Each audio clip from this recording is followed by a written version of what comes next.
ወደ ላይ ሂጂ። ማንም ሰው እንዳይመጣ ንገሪያቸው። ለምን? ኧረ እኔ እዚህ ነው የምሆነው። ሂጂ ወደ ላይ። እሺ ስሙኝ በደንብ ሁለታችሁም ረፉ። በህግ እንደምጠይቃችሁ እሺ? እማትወጡት ነገር ውስጥ ነው የምትገቡት። መጀመሪያ ከዚህ በሰላም ውጣ። ከዛ መፎከሩም ማውራቱም ይደርሳል። እሱን አሳያለሁ። መሞት አትፈልግም አይደል? ስለዚህ አርፈ ቁጭ በል። እውነቱን ብቻ ተናገር። እኔ ጋር ጨዋታ ቢቀርብ ነው የሚሻል። እኔ እውነቱን ነው የተናገርኩት። ማመን አለማመን የእናንተ ፋንታ ነው፣ ጉዳይ አይደለም። እሺ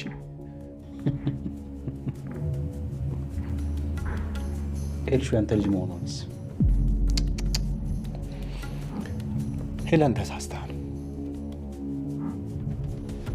ኤልሹ የኔ ልጅ አይደለችም። እኔ ልጅ የለኝም። እሺ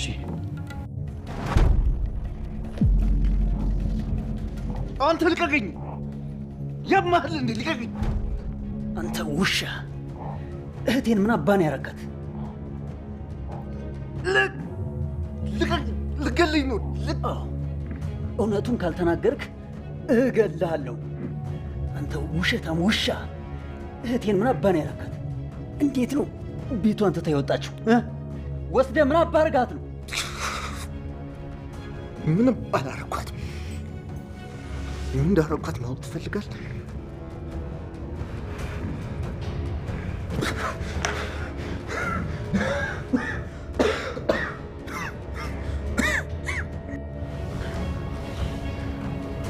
አንቺ ነፍሰ ጡር ነሽ እንዴ? ኧረ እናቴ! እግዚኦ እግዚኦ እግዚኦ! ምንድን ነው ይሄ? እስቲ እጅሽን ዘር አድርጊ። የምን መከልከል ነው? አትከላከይ። እስቲ ዘር በይ እናቴ። አንቺ ምንድን ነው የማየው?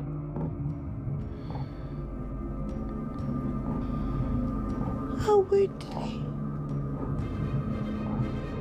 ቴዲን አሁን ላይ ማለት ነው እንግዲህ ቤሎንና እንዲሁም ደግሞ መኩ እጅግ በጣም ነው የደበደቡት ማለት ነው።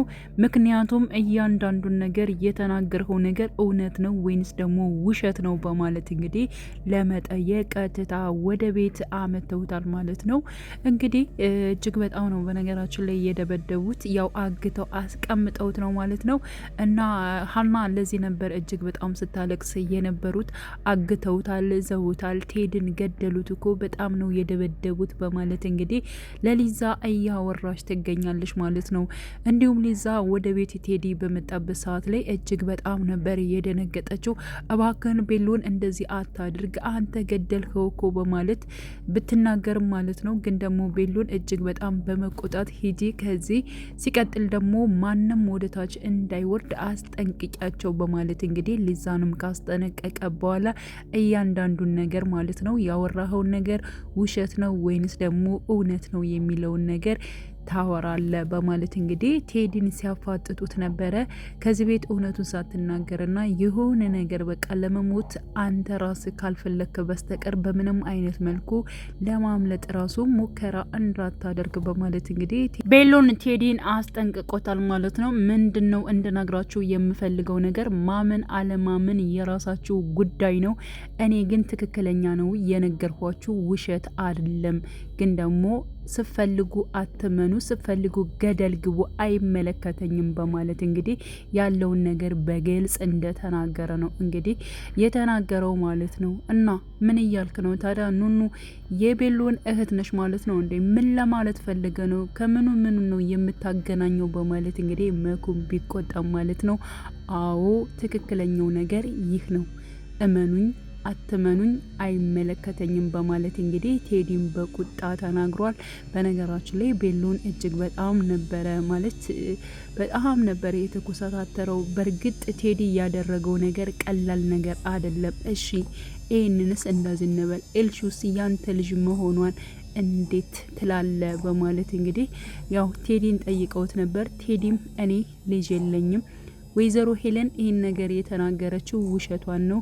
እኔ ምንም አይነት ልጅ የለኝም ገና አልወለድኩም በማለት እንግዲህ ተናግሯል ማለት ነው። ስለዚህ አሁን ላይ ግን ምንም ነገር ለማድረግ እንዳትሞክር እዚሁ አርፈ ተቀመጥ በማለት እንግዲህ ያው መኩን ጠብቀው በማለት ምንም አይነት ነገር ወይንም ደግሞ እንዳያመልጥ በማለት እንግዲህ ያው ቤሎን ወደ ላይ ወጥቷል ማለት ነው። በእርግጠኝነት ወደ ላይ የወጣበት ነገር ወይዘሮ ሄለንን እዟት ሊመጣ ይችላል ብዬ አስባለሁ። ምክንያቱም ቴዲ ከታች አምተነዋል። እያንዳንዱን ነገር ከሱ ጋር ሆነ የፈጠርሽውን ነገር ለመጠየቅ ይመስለኛል ወይዘሮ ሄለን ያደረገችውን ነገሮች በሙሉ ለመጠየቅ እንዲሁም ደግሞ ወይዘሮ ሄለንን ለማንጣት ነው በየማስበው ቤሎን ወደ ላይ የሄደበት ማለት ነው። ግን ደግሞ መኩ አሁንም እጅግ በጣም ስለተናደደ ስለተበሳጨ ማለት ነው መሲን እንደዛ ስታደርጋት የነበረው ለምንድን ነው ከቤቷ ሲያባረርካት በምን ምክንያት ነው በማለት እንግዲህ አሁን ላይ መኩ ማለት ነው እንደዚሁ ቴዲን አንገቱን ፍጥቅ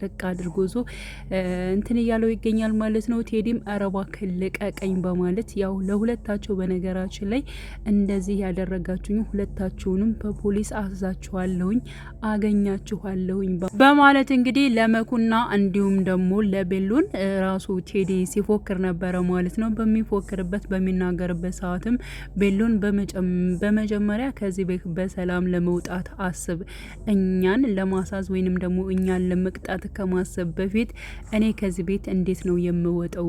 እኔ ከነሱ እጅ እንዴት ነው የምወጣው ብለህ ለማሰብ ሞክር በማለት እንግዲህ ቴዲን ተናግሮታል ማለት ነው ቤሎን ማለት ነው።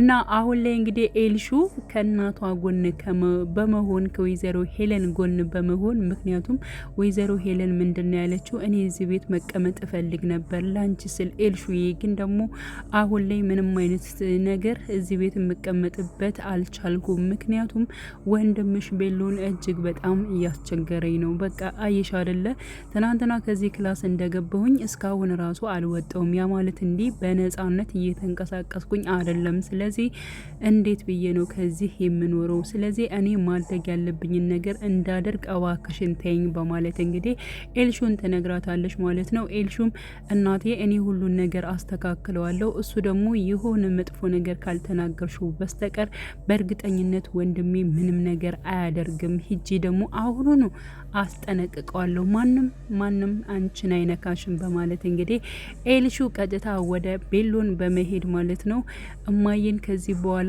ምንም እንድታደርጋት በቃ እንደዚህ አይኗን ራሱ ይብን እንድታያት አልፈልግም። በቃ አሁን መታለች አይደለ? ስለዚህ በገንዛ ቤቷ መቀመጥ ትችላለች። አርፈ ተቀመጥ ወንድሜ፣ በቃ እኔ በጣም ነው የምጠላ፣ እናቴን እንድታስቀይምብኝ በፍጹም አልፈልግም በማለት እንግዲህ ኤልሹ ቤሎንን ትናገራለች ማለት ነው። ቤሎንም ኤልሹ እንዳላስቀይምሽ ወይንም ደግሞ እንዳልጠላሽ ቀጥ ብለሽ ወደ እናትሽ ሂጂ። አሁን አንቺ ማታቂው በጣም ብዙ ነገር አለ፣ እባክሽን አርፈሽ ተቀመጪ በማለት እንግዲህ ለመናገር ሞክሮ ነበር።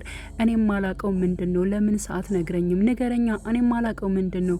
ሲቀጥል ደግሞ እናቴን ምንም ነገር እንድትላት እንድትናገራትም አልፈልግም በማለት እንግዲህ ኤልሹ ማለት ነው ቤሎንን ተናግረዋለች። ቤሎን ግን እዚህ በኋላ ከቆየሽ እጅግ በጣም ማስቀይም ይሆናል በማለት ወዲያውኑ በር ነበር የዘጋባት ማለት ነው። እጅጉን በጣም በመናደድ በሩንም በመማታት ዳግመኛ እናቴን እንደዚህ ጫፏን እንድትነካት በፍጹም አልፈልግም በማለት እንግዲህ ወደ እናቷ ተመልሳለች ማለት ነው። እንግዲህ ቤሎን ማለት ነው ከዚህ ቤት እነ መሲ እነ መኩ እንዲሁም ደግሞ ኑኑ ሊወጡ እንደሆኑ ባወቀ ሰዓት እጅግ በጣም ነበር የተናደደው ማለት ነው። ምን እያደረጋችሁ ነው? ምንድነው የምትሰሩት ነገር በማለት ጠይቋቸው ነበር። አይ እስካሁን በቃ የተቀመጥ ነው ይበቃል። ስለዚህ ከዚህ በላይ የግድ መቀመጥ የለብንም። በፊት ነበር እንደው መውጣት የነበረብን። እስካሁን ግን በቃ የሆነ ሆኗል። አሁን ላይ ግን እኛ በራሳችን መውጣት አለብን ብለን ወስነናል በማለት እንግዲህ መሲ ትናገራለች። በፍጹም ይህን ነገር እኔ ከናንተ አልጠብቅም። እንዴት ነው እኔን ትታችሁኝ የምትሄዱኝ?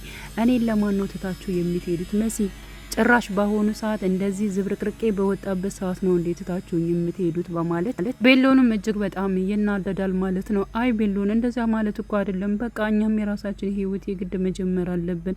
እስከ መቼ ከዚህ ቤት እንሆናለን? ስለዚህ መሄድ ስላለብን ነው የወሰን እኮ። ማን ብሏችሁ ነው ይህን ነገር የወሰናችሁት? በማለት እንግዲህ ሁላቸውንም ጠይቋቸው ነበር።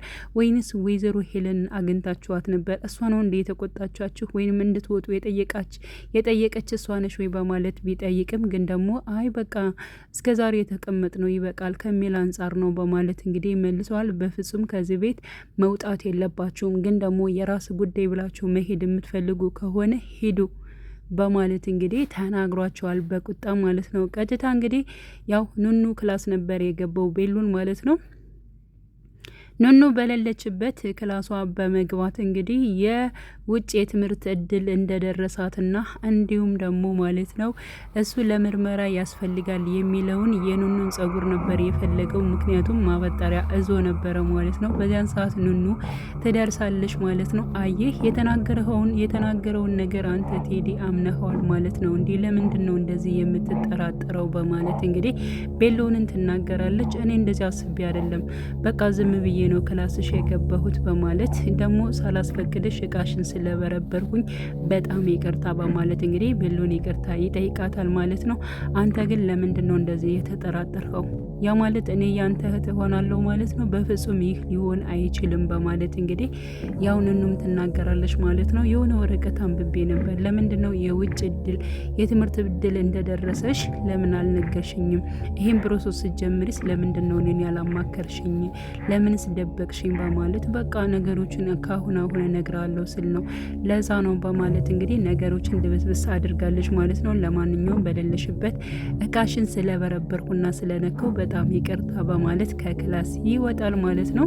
መሲና እንዲሁም ደግሞ አይንዬ ኑኑ ማለት ነው እስካሁን እኛ በሰው እጅ ነው ያለነው። ስለዚህ ህይወትን ለምንድን ነው የምንፈራት? እኛ ራሳችን የግድ መጋፈጥ አለብን። ቤት ተከራይተን እንደምንም መኖር አለብን በማለት እንግዲህ መሲ ወሰናለች ማለት ነው። ሲቀጥል ኑኑ ደግሞ እንደዛ የምንችል አይመስለኝም። ቀጥታ ግን ከወደፊት ቤታችን ብንመለስ ጥሩ ነው በማለት ኑኑ ትመልሳለች። በፍጹም ይህማ አይሆንም። በቃ ህይወትን መጋፈጥ አለብን። እስከ መቼ በሰው እጅ እንኖራለን? አሁን እኮ በእነሱ ቤት ስላለን ይሄን ያክል ምንም ነገር አልመሰለንም። እኔም ሆነ እንዲሁም ደግሞ መኩ ስራ መስራት እንችላለን። ያ ማለት እንግዲህ በቃ ባለን ነገር ሰርተን መቀየር አለብን። በሰው እጅማ ይሄን ያክል ተስፋ መቁረጥ የለብንም። ስንሰራ ነው አንድን ነገር አጣን ብለን ይብን ራሱ የምናማርረው። ስለዚህ እኛ እንኳን ስራ እየሰራን አይደለም። እስካሁን በሰው እጅ እስካለን ድረስ እንደምንም መስራት አለብን። ወተን በቅማችን እንከራያለን፣ እንዲሁም ስራ እንሰራለን በማለት እንግዲህ መሲ ወስናለች ማለት ነው። እንደዚህ እናቴን የልብ ሰጥሻት ሌላ ችግር ውስጥ እንዳንገባ በማለት እኔ እንደዛ አይደለም፣ እንደዛ ሳይሆን በቃ ሁላችንም ስራ መስራት አለብን። ስራ ከሰራን ደግሞ እንቀየራለን እያልኳችሁ ነው ያለሁት። በቃ በሰው እጅ እስከ መቼ ድረስ እንቆያለን ከሚል አንጻር ነው ኑኑ፣ እኔ ወደ ሌላ አስቤ አይደለም በማለት እንግዲህ ኑኑን ለማስረዳት ሞክራለች። እንዲሁም ደግሞ መሲ እጅግ በጣም ስለተጨናነቀች እንግዲህ ውተር ብላ ነበረ ወዲህ ስትል ማለት ነው። አይንዬ ሆዷን አይታለች ማለት ነው። ሆዷ እብጥ ብሎ ስታያት እዴ በማለት መስዬ ምንድነው የማየው ነገር? እሴ እጅሽን ለቀቅ አድርጊው፣ ምን የምትደባብቂ በማለት እንግዲህ ያው የመሲን ሆድ አይታለች ማለት ነው። ስለዚህ መሲ እንዳረገዘችና እንዲሁም ደግሞ እርጉዝ እንደሆነች ተረድታለች ማለት ነው። መሲም እጅግ በጣም ነበር የደነገጠችው። ወየው ጉዴ እያለች እንግዲህ አይንዬም እጅግ በጣም ነበር ያዘነችው ማለት ነው። ስለዚህ የመሲን እርጉዝነት ራሷ አይንዬ አይታለች። እጅግ በጣም ነው የደነገጠችው ማለት ነው። ኑኑም እንደዚው ደንግጣለች። ያው አይንዬ ስለሰማች ነው እንጂ ከዚህ በፊት ታውቃለች መሲ እርጉዝ እንደሆነች ማለት ነው። በነገራችን ላይ የቴድን ልጅ ነው ያረገዘችው ማለት ነው። እና በጣም ከባድ ነው የሚሆነው ማለት ነው። እና ውድ እንግዲህ ቻናሌ ተከታታዮች ቤተሰቦቼ ያው እንግዳ ድራማ አሁን ላይ እጅግ በጣም እንግዲህ ነገሮቹ ፍርጥርጥ እያደረጉ መጥተዋል ማለት ነው። እንግዲህ ቀጣይ ፓርት በእርግጠኝነት ወይዘሮ ሄለንና እንዲሁም ደግሞ ቴዲ አብረው ሆነው ያው የሚያወሩት ጉዳይ ይሆናል ማለት ነው። ስለዚህ ቴዲም ኑኑ የሱ ልጅ እንደሆነች የሚያውቅበት ፓርት ይሆናል። እንዲሁም ደግሞ ወይዘሮ ሄለን ማለት ነው ኤልሹ ሳትሆን ትክክለኛ ልጇ ኑኑ እንደሆነች የምታውቅበት የሚያብዱበት ጊዜ ነው ብዬ ነው የማስበው። ውድ ቻናሌ ተከታታዮች ቤተሰቦች በያላችሁበት ሰላማችሁ ይብዛልኝ። ለቤቴ አዲስ የሆናችሁ የደውል ምልክቱን በመጫን ቤተሰቤ ሆኖ ለማለት ወዳለሁ። መልካም ጊዜ ተመኘውላችሁ።